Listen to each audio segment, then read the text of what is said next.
Hello, everyone. This is Brandon Duncan, and this is my week three presentation where I play What If? How would the government implement the Green New Deal?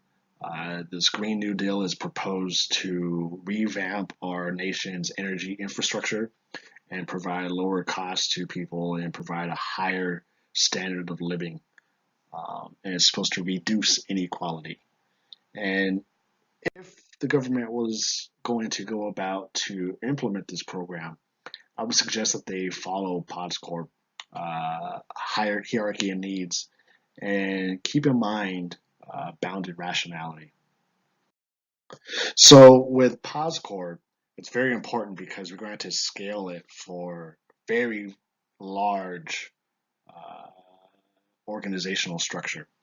What that means is because the Green New Deal is going to be a mixture of private efforts and public governmental efforts. You're going to have government administrations, probably new ones, starting up, uh, similar to the way that the Environmental Protection Agency began.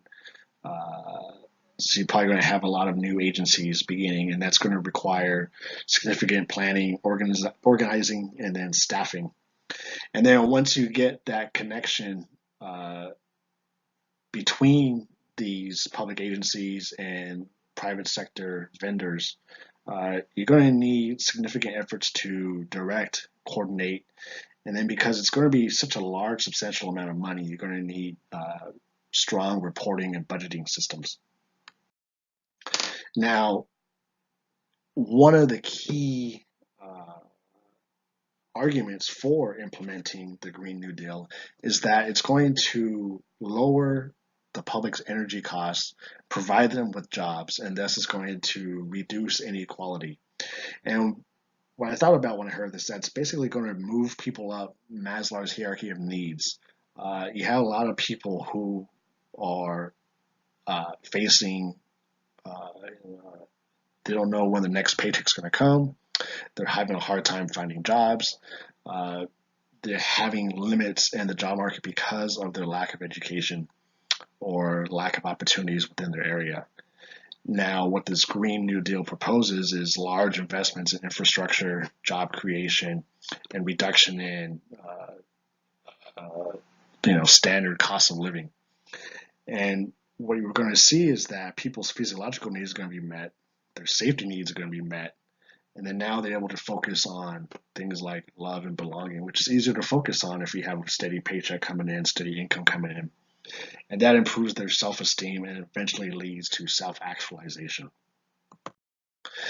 Now, government must consider that they have to deal with bounded rationality. They cannot know everything, they cannot account for everything.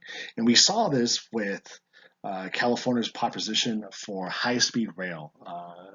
They began working on high speed rail. They thought it would cost this many billions.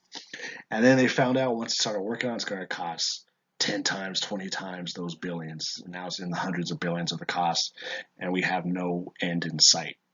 And we must account for the fact that we don't know what we don't know because we cannot account. Okay, we think solar energy, wind energy is the future right now, but then 20, 30 years from now, there could be breakthroughs in nuclear energy where that becomes a stronger option for cleaner energy.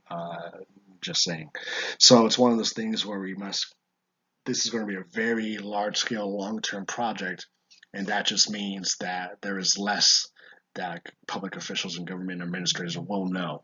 It's easier to account for everything on large scale short term projects, but this is very large scale, long term project. There's going to be a lot more out there that we don't know.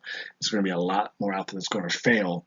And we must prepare for those failures because the more that fails, the more the argument is to just stop the whole project completely before it even finishes. So that's my presentation for this week. I thank you for listening. I look forward to hearing more from you guys. Take care.